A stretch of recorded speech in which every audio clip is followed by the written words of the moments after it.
Throughout the 2023 season, we witnessed a good amount of talent at the wide receiver position from guys such as Marvin Harrison Jr., Luther Burden, and Keon Coleman. But one guy who no doubt flew under the radar and played for a pretty good team was Tre Harris. Although he did not have the most dominant numbers in this past season, he was able to put on display some of the best ball skills that we have seen in a long time. And unfortunately, there was just so much receiver talent, even just in the SEC, that he was greatly overshadowed. But by the eye test, this guy impressed me time and time again, and I am making this video purely to give him the recognition he deserves. In this video, we take a look at the skills and career of Tre Harris. So let's get into it.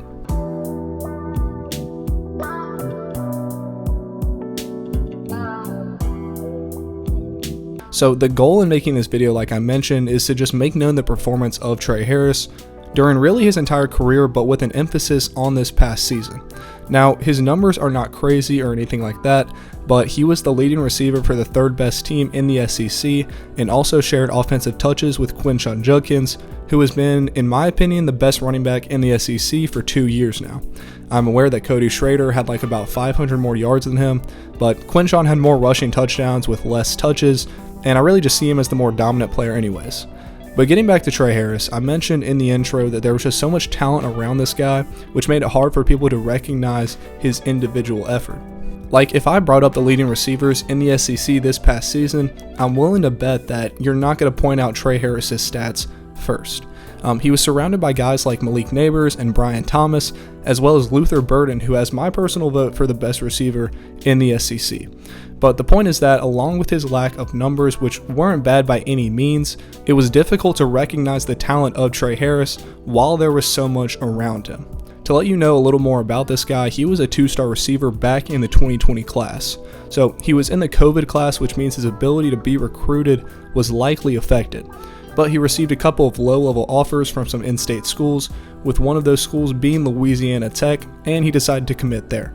During his first season, just one catch, but throughout the next 2 seasons, he made a name for himself with over 100 receptions and 1,500 yards in those 2 years. He did well enough to become a 4-star transfer in the 2023 transfer portal class, and that's how he ended up at Ole Miss. So, not an ideal journey for a dominant SEC receiver, but he has proven his ability time and time again throughout this season. Another thing I mentioned in the intro is that he just passed the eye test. There were 2 different scenarios this season where I was watching football with someone and we were both amazed by the performance that Tre Harris was putting on.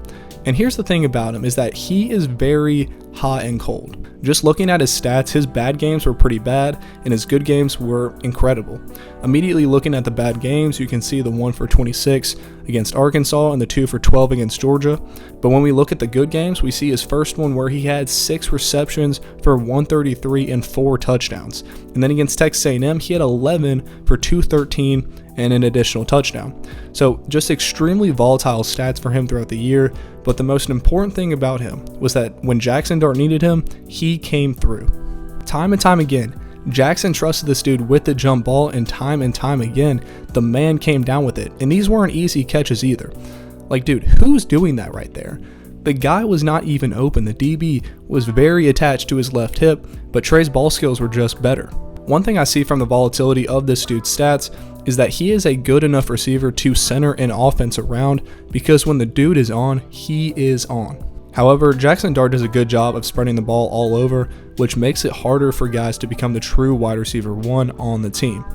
But if it was anyone from this past season, it was Tre Harris. Looking ahead to the 2024 season, it is looking very bright for him. In an interview, he mentioned that the decision to return was not easy, but he is confident it was the right one, and I 100% agree. Looking at what's in store for Ole Miss, they will be without their star running back for the first time in 2 years, and with no outright replacement right now, as well as Jackson Dart coming back, Tre is poised for a major breakout season. Not to mention that the 12-team playoff will be in place in the upcoming season, and Ole Miss will most likely be in that playoff. They would have been in it the last 2 years, and I don't see this year being much different. So, looking over Tre Harris's career, he has proven that he has the ability to be great, and with the 2024 season loading, I really hope that he is put in the best position to display his skills and show everyone just how dominant he can be. Alright guys, that's going to do it for this one. Much shorter video than usual, but if you enjoyed it, make sure to like and share it, as that helps the channel to grow. Besides that, until next time.